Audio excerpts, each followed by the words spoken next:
माननीय leader prime minister जी, लगभग आप 7 से 8 साल भारत देश में शासन संभाला है और आपने कंस्ट्रक्शन और आईटी सेक्टर में बहुत ही ज़्यादा अच्छा काम किया है। लेकिन फिर भी आप पे बहुत सारे सवाल उठते हैं, क्वेश्चंस जो आपके ऊपर उठ रहे हैं, आपके सरकार के ऊपर उठ रही है।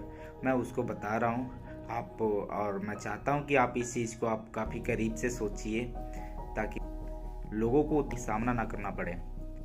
पहला सवाल है, क्या लगता है एक देश को बढ़िया से चलाने के लिए हमें कई भाषाओं को जानना जरूरी है?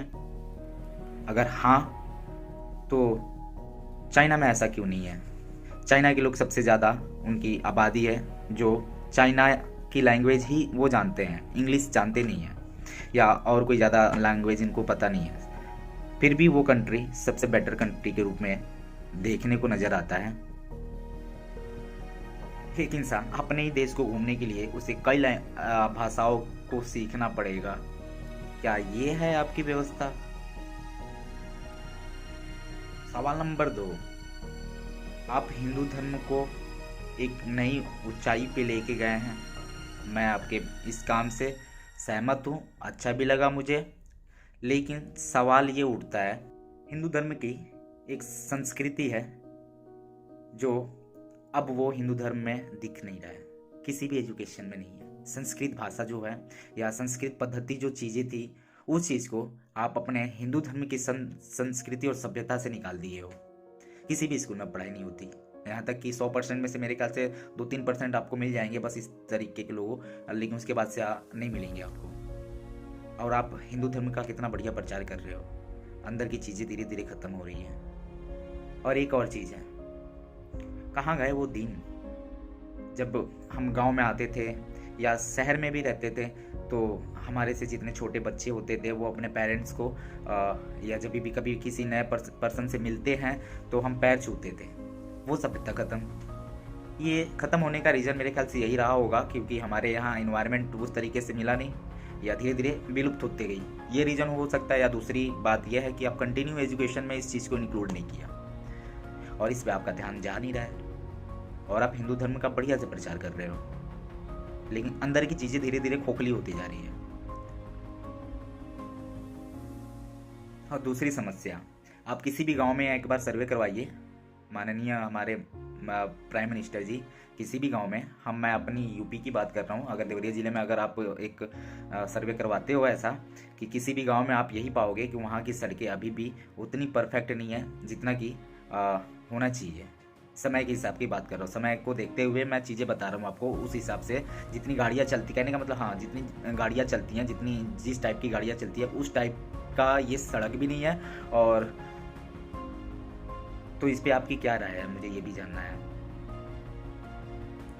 तीसरी चीज़ ये है, मोदी जी, आपने किसानों के लिए और ऐसे लोगों के लिए जो कोई अपना नया बिजनेस स्टार्टअप करना चाहता है तो उसके लिए आपने एक बड़ा अच्छा काम किया, मुद्रा लोन प्रोवाइड करवा के। आजकल वो मुद्रा लोन की बात करूँ तो मुद्रा लोन बैंकों से भी मिल जाता है और ऑनलाइन आप इसका प्रोसेस पूरा करके आप ऑनलाइन भी मुद्रा लोन के लिए अप्लाई कर सकते हो और बैंकों में भी आपको मिल जाते हैं इस चीज़ को लेके। ये आपने काफ़ी अच्छा काम किया है, धन्यवाद देता हूँ मैं इसके लिए। लेकिन आपको एक बात बताऊँ मैं, आप ये जो डिसीजन आपका है ना, जो गांव के प्रति, गांव में रहने वाले लोगों के लिए जो आप मुद्रा लोन प्रोवाइड करा रहे हो और जो इसमें ब्याज ले रहे हो ना आप, ब्याज, वो ब्याज आसमान छूने के बराबर है गांव के लोगों के लिए। अभी इस तरीके के सर्वे करवाते नहीं हो और इसकी जानकारी आप लेते नहीं हो बस आपको। लेकिन गांव से पूरा गांव से आपको वोट की बड़ी अच्छी से वो नीति पता है, लेकिन ये चीज़ें आप ध्यान नहीं दे रहे हो।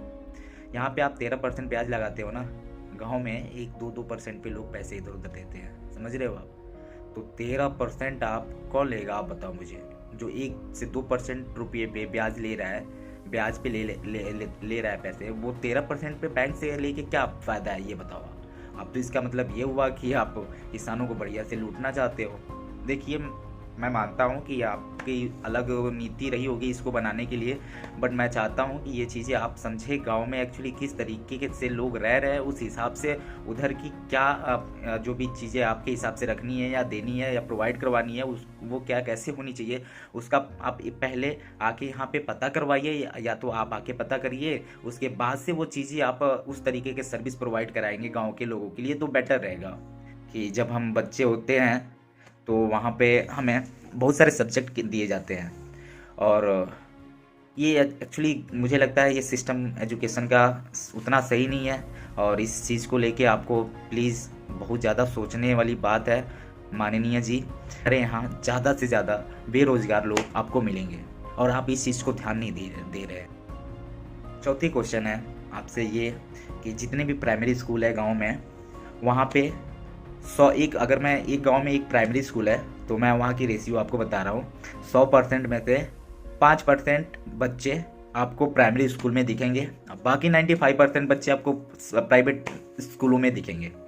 तो इसमें दो तरीके की बात निकल के आती है। पहला ये हमें इस नज़रिए से देखना चाहिए कि जिधर ज़्यादा जनसंख्या है उधर हमें सैलरीज़ को या चीज़ों को ज़्यादा देखना चाहिए, क्योंकि वहाँ पे बच्चे ज़्यादा हैं। तो उस नज़रिए से अगर देखते हैं तो वहाँ के टीचरों की सैलरी प्राइमरी स्कूल के टीचर से ज़्यादा होनी चाहिए, जबकि आप इस चीज़ पे तो ध्यान ही नहीं दे रहे हो थोड़ा सा भी।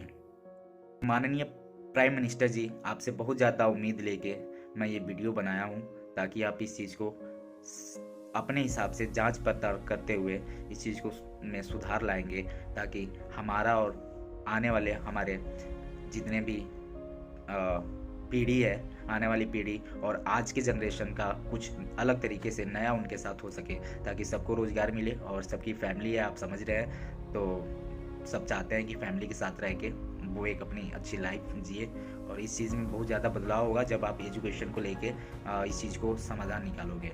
और जितने बाकी मैंने चीज़ें बताई है, मैं चाहता हूँ कि उस पर भी आप गौर करें, ताकि एक नया समाज हमारा उभरता हुआ दिखे। धन्यवाद।